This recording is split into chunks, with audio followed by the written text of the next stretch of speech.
gunshots, screeching tires, darkness.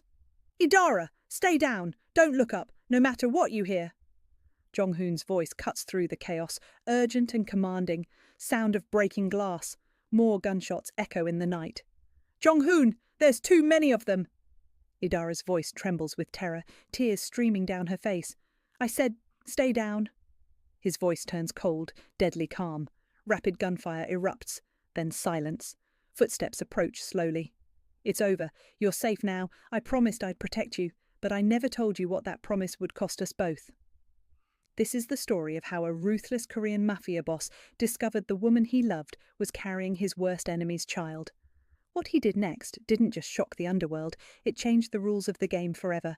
But to understand his decision, we need to go back 3 days, to the moment everything fell apart. 72 hours earlier, Seoul's skyline glittered against the night sky from the windows of Jeong-Hoon's luxury penthouse. At 36 years old, he controlled half of Seoul's criminal empire. They called him the Ghost because he moved through the underworld like smoke, everywhere and nowhere, impossible to pin down. He'd built his organization on 3 principles: loyalty, precision, and absolutely no emotional attachments. That last rule had kept him alive for 15 years, in a business where most men didn't survive 5. The scar on his neck came from the night his younger brother died in a Yakuza ambush 7 years ago. The man responsible was Takeshi Yamamoto, a Japanese crime lord who'd been trying to destroy Jeong-Hoon's empire ever since. For 7 years they'd circled each other like wolves, neither able to land the killing blow. But that was about to change in the most unexpected way possible. Jeong-Hoon's phone buzzed as he examined files on his desk. He answered with cold professionalism. "Report. Boss, we intercepted a medical package addressed to Miss Idara. You said to tell you immediately if anything unusual came through." "What kind of medical package?" His voice sharpened. "Ultrasound images, sir. Lab results. She's pregnant." Silence filled the room. Jeong-Hoon's face remained expressionless, but his hand tightened around the phone until his knuckles turned white. "How far along?" 12 weeks, sir." Another heavy silence as his mind calculated dates, timelines, possibilities. "Bring me everything. Every medical record, every document, every communication she's had in the past 3 months. And do it without her knowing." "Yes, sir." He hung up and stared at the photograph of Idara on his desk, her smile frozen in a moment of genuine happiness. Or was it genuine? He no longer knew. 6 months earlier in Nairobi, Kenya, Idara had entered his life during a weapons deal at an elegant hotel. She was 29 years old, working as a translator for an international logistics company, or so she claimed. She was brilliant, fearless, and carried herself with a grace that caught Jeong-Hoon's attention immediately. In a world where he trusted no one, she somehow made him want to try. "Mr. Jeong, I'm Idara Okafor. I'll be handling the translation and documentation for today's negotiation." Her voice was confident and professional as she approached him. "Your credentials say you speak 7 languages. That's unusual for someone so young." He studied her carefully, looking for tells, for weaknesses. "My father was a diplomat. We moved every 2 years. You learn to adapt or you learn to be alone." Her smile was slight but genuine. "And which did you learn?" "Both." She met his eyes without flinching, and something unspoken passed between them. That was the beginning. Within a week, Jeong-Hoon had extended his stay in Nairobi. Within 2 weeks, he'd offered her a position with his organization in Seoul. Within a month, she'd accepted. And within 3 months of her arrival in Korea, Jeong-Hoon had broken his cardinal rule. He'd fallen in love with her. Now, back in the present, documents were spread across Jeong-Hoon's desk. His second-in-command, Min Seo, stood nearby with tension in his shoulders. "Boss, the timeline doesn't match. She arrived in Seoul 6 months ago. You two became close 4 months ago, but the pregnancy is 12 weeks. That means someone else got her pregnant before she came to Korea." "It means I can do math, Min Seo." Jeong-Hoon's voice was sharp.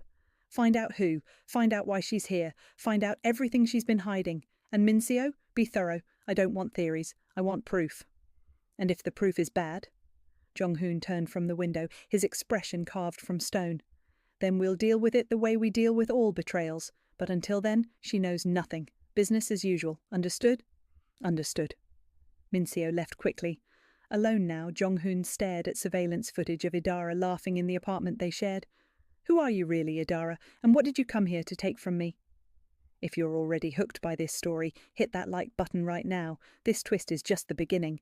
Trust me, you won't believe where this goes." 24 hours later, Min-seo entered Jeong-Hoon's private office with a tablet and a grim expression. "Boss, you need to see this." Jeong-Hoon took the tablet, his face hardening as he scrolled through the information. The father is Takeshi Yamamoto. The silence that followed was suffocating. Jeong-Hoon's jaw clenched so tight it looked painful. "Say that again." Idara was in Tokyo 2 years ago. She and Takeshi were involved. The relationship lasted 18 months. She got pregnant 3 months before she came to Seoul. "She came to me pregnant with Takeshi's child." Each word dripped with controlled fury. "It gets worse. We traced her communications. She's been sending encrypted messages to a Japanese phone number twice a week since she arrived. The messages stopped 2 months ago, but she was definitely reporting to him. She's a spy." "There's more, isn't there?" Jeong-Hoon's voice was dangerously quiet. Min-seo hesitated before continuing. "Her real name isn't Idara Okafor, that's a cover identity. Her actual name is Idara Adeyemi. Her father wasn't a diplomat. He was an arms dealer who worked with Takeshi for 15 years before he was killed in a deal gone wrong. She blames you for his death." "When did her father die?" 7 years ago. Same night your brother was killed, same ambush. Her father was Takeshi's supplier. You killed him when you retaliated." Jeong-Hoon stood motionless, processing this information. Everything made sense now. The perfect timing of her appearance, her convenient skills, her ability to read him so well, it had all been calculated. "So Takeshi sent her to seduce me, get pregnant, and then what? Use the child as leverage?" "That's what we thought at first." Min-seo pulled up another file. "But then we found this, medical records from a private clinic in Tokyo. Idara had 3 miscarriages before this pregnancy. The doctors told her this might be her last chance to carry a child to term. Takeshi knew this. He used it." "Used it how?" "He promised her that if she successfully infiltrated your organization and got pregnant with his child, he would let her raise the baby in peace. He would give her money, a new identity, and leave her alone. But if she failed or if she lost this baby, he would kill her younger sister, who he's been holding in Osaka." This revelation hit Jeong-Hoon like a physical blow. "She has a sister?" "Amara, age 24, college student. Takeshi's men grabbed her 2 years ago. They've been using her as collateral to control Idara ever since." Jeong-Hoon sank into his chair, his mind racing. "So Idara isn't just a spy, she's a hostage. Everything she's done has been to save her sister and have a chance at motherhood." "There's one more thing, boss. The reason her messages to Takeshi stopped 2 months ago." Min-seo looked uncomfortable. "We intercepted an encrypted email she tried to send but never completed. It was addressed to Takeshi. She was trying to negotiate her way out. She was offering him complete intelligence on your operations, your bank accounts, everything. In exchange for her sister's release and permission to disappear, she was going to run away from both of you." "When was this email dated?" 2 months ago, right around the time you told her you loved her." The pieces fell into place with devastating clarity. Idara had been sent to destroy him, but somewhere along the way she'd fallen for him too. Now she was trapped between the man she loved and the man who held her sister's life in his hands. "Where is she now?" "At the apartment. She thinks you're in Busan on business. Boss, what are you going to do?" Jeong-Hoon stood up, straightened his jacket and picked up his phone. "I'm going to do what I should have done the moment I suspected. Something was wrong. I'm going to talk to her." That evening, Jeong-Hoon returned to the luxury apartment he shared with Idara. She was in the kitchen preparing dinner, her movements graceful despite the early pregnancy. She looked up when she heard him enter, surprise and joy lighting up her face. "Jeong-Hoon, I thought you weren't coming back until tomorrow. Is everything okay?" She moved toward him, but something in his expression stopped her. "We need to talk." His voice was calm, but she knew him well enough to hear the steel underneath. Her smile faded. "About what?" He placed a medical envelope on the kitchen counter between them. Her face went pale. "When were you going to tell me?" "Tell you what?" Her voice trembled slightly. "Don't." He held up a hand. "Don't insult me with more lies, Idara.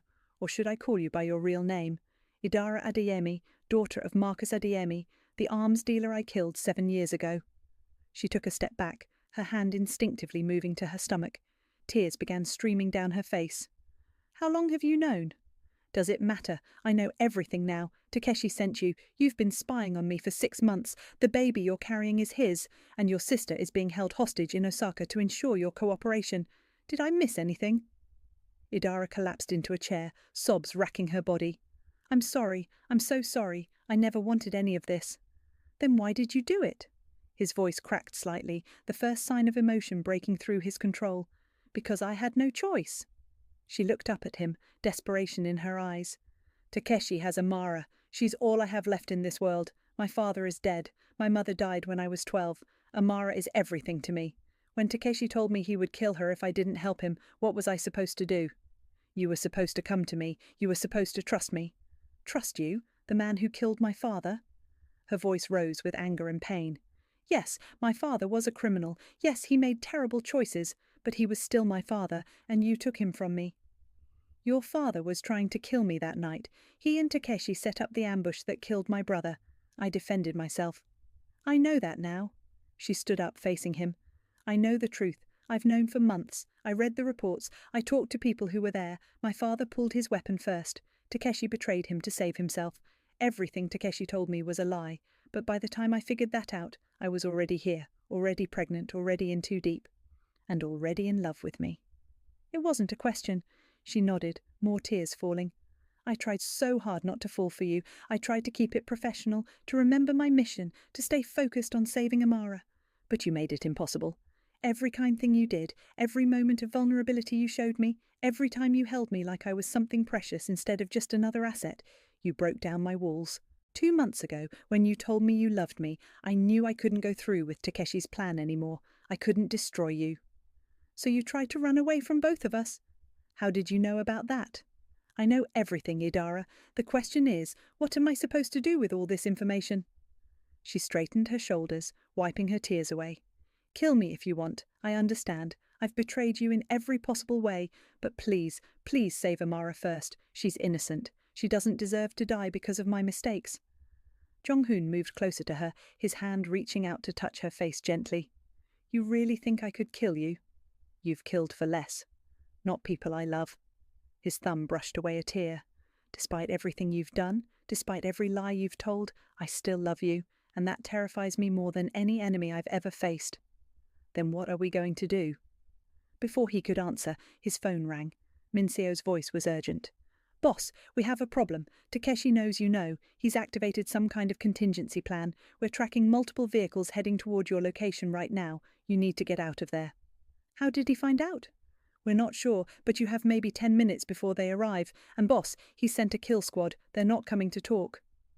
Jeong-Hoon hung up and looked at Idara. Did you contact Takeshi today? No, I swear. I haven't spoken to him in 2 months. Then someone in my organization is working for him. We need to leave. Now. He grabbed her hand and pulled her toward the private elevator, but before they could reach it, the apartment's front door exploded inward. Armed men in black tactical gear poured into the space, weapons raised. Jeong-Hoon shoved Idara behind him and drew his gun in one fluid motion. Stay behind me. Don't move. The lead attacker removed his mask, revealing a face Jeong-Hoon recognized. It was Tae-young, one of his own lieutenants. Tae-young, how long have you been working for Takeshi? Long enough to know you've gone soft, boss, falling in love with the enemy's spy. That's not the Jeong-Hoon I signed up to follow. Tae-young's voice was cold and mocking. So you're here to kill us both and take over my organization?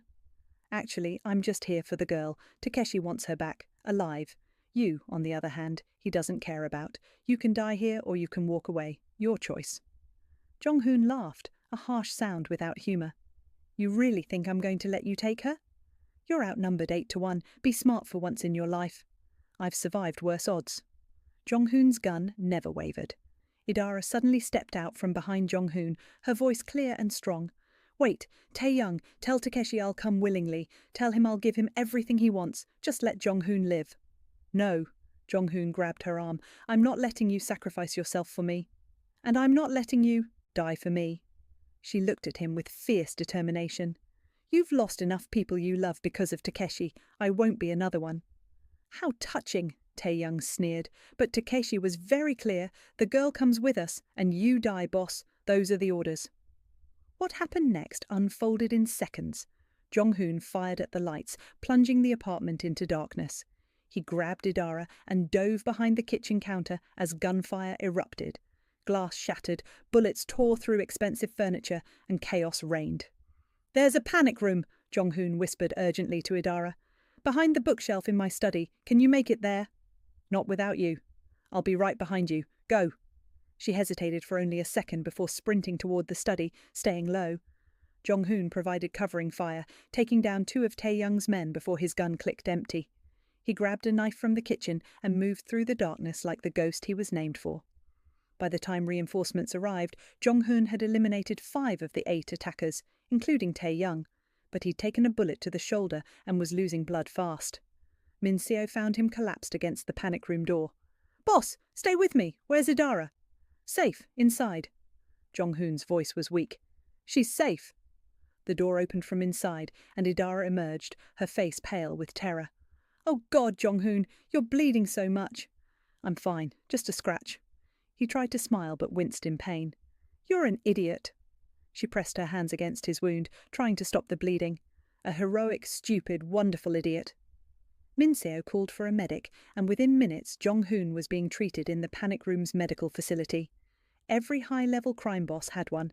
The bullet had gone clean through, missing anything vital. As the doctor worked, Jeong-Hoon looked at Idara. "We need a new plan. Takeshi knows I won't give you up. He'll keep coming." "Then maybe it's time to stop running and start fighting," Idara said quietly. "I'm tired of being a pawn in his game. I want my sister back. I want this baby to grow up free from all this violence and manipulation. And I want a chance at a real life with you if you'll still have me after everything I've done." Jeong-Hoon reached for her hand. "I stopped judging you the moment I realized you were as much a victim as I was. Now we just need to figure out how to beat Takeshi at his own game." Min-seo cleared his throat. "Actually, boss, I might have an idea about that, but you're not going to like it." "I'm listening." "The baby. Takeshi wants leverage, right? He wants control. What if we give him what he wants, but on our terms?" "I don't understand," Idara said, fear creeping into her voice. Min-seo pulled up a document on his tablet. "Takeshi's empire in Japan is actually pretty fragile right now. He's been losing territory to a rival family, the Tanaka clan. He needs a major win to maintain his position. That's why he's so desperate to destroy Jeong-Hoon. Defeating the ghost would cement his power." "So how does the baby play into this?" Jeong-Hoon asked. "What if you married Idara and publicly claimed the child as yours? In the criminal underworld, especially with the traditional Yakuza families, bloodline and honor mean everything. If you claim Takeshi's biological child as your heir, you're essentially stealing his future. His own blood will grow up loyal to you, not him." Idara's eyes widened. "That's brilliant and terrifying." "It gets better," Min-seo continued. "Once you're married and the child is legally yours, we leak information to the Tanaka clan about where Takeshi's men are holding Idara's sister. We offer them a deal. We help them rescue Amara and take credit for it publicly, which makes Takeshi look weak for losing his hostage. In exchange, they give us their support in a joint operation to finally take Takeshi down." Jeong-Hoon considered this carefully. It could work. Takeshi's whole plan falls apart if we turn his weapon against him. But there's one problem. Idara would have to be willing to marry me, and I won't force her into that just to save my own skin. Everyone looked at Idara, who had been quiet during this exchange. She took a deep breath before speaking. "I have a confession to make. I stopped taking birth control 3 months before I met you." The room fell silent. Jeong-Hoon stared at her in confusion. "What are you saying?" "The baby isn't Takeshi's." Tears streamed down her face again. "It's yours, Jeong-Hoon. It's always been yours." If you're still watching, drop a comment right now telling me if you saw that twist coming. Part 2 reveals everything: the final confrontation, the shocking decision, and whether love can truly conquer revenge. Hit subscribe so you don't miss it.